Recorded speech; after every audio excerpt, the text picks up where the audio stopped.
All right, joining us now is Republican Congressman Mike Turner. He's a member of the House Intelligence Committee. Good morning, Congressman.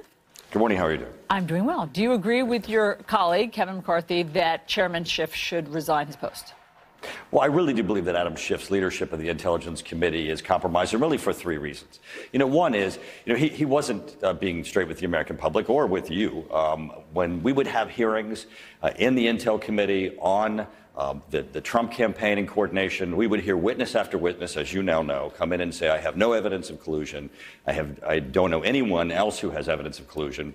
And he would walk out to the cameras and say, we're getting close. And then the next step, which is the second issue why I think we're concerned about his leadership, is he would then say, and the Republicans are obstructing my ability to do this, which of course the Republicans in the committee were not.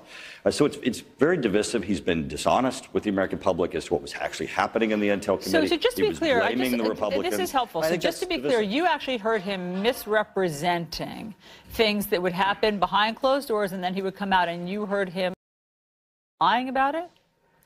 Well, and so have you. I mean, you can play the tape of him saying, I have more than circumstantial evidence. And in fact, if you go to Comey's hearing before the Intelligence Committee, I tried to signal the media, it's not illegal for a member of Congress to sit in a classified briefing and come out and misrepresent what happened in that room. Yeah. It's illegal for them to come out and say what did happen. And time after time, we would leave the hearings and the Republicans would file by.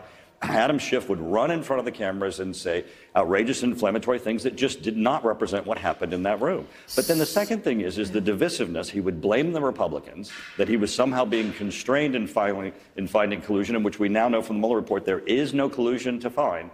The third thing is he's transformed the Intelligence Committee. His staff, you even reported, has been transformed into an investigative team instead of an intelligence team. Remember, our committee is about national security, trying to ensure that our intelligence community has the tools. But don't you do some investigating? Isn't that part of what you're tasked with?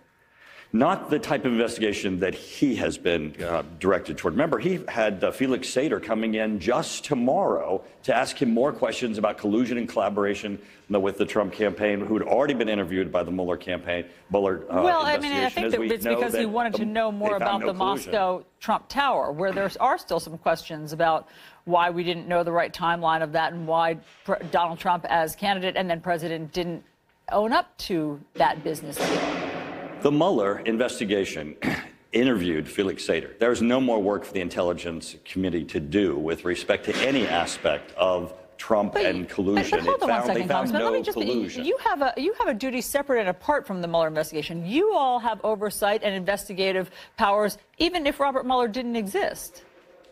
Right, but there are other committees to pursue other issues. We're supposed to be focusing on your national security. What's China doing? What's Russia doing? What's North Korea doing? What are our intelligence community doing? What resources do they need? Yeah. What information are we having that needs to be processed? Are there silos in between the intelligence community that we can help them in legislation and regulation? So you need to ask questions and interview people. This is a personal vendetta from Adam Schiff at this point, and it's, he will continue to come on your show and say there's collusion, even though we all know there's no collusion as long as you let him. So I mean, back to my question, are you calling for him to step down? I do believe he needs to step aside. I think that his leadership is compromised, and it's compromised, as I was saying, for three reasons. One, he has stood in front of the American people and say things that were not true. Two, he's attacked his fellow Republicans on the committee and been divisive and saying things about the Republicans on the committee that aren't true. And the third thing is he's transformed the committee from its focus, which is protecting our national security and the intelligence community, to being a vendetta against the Trump so who should be the chair? Family and even the Trump campaign. Who would you like to see be the chair? Oh, that's not my decision to make. I mean, obviously, that's Nancy Pelosi's decision to make. But I think when she makes that decision, she needs to say what would be best for our national security. So, not what would be best for appearances on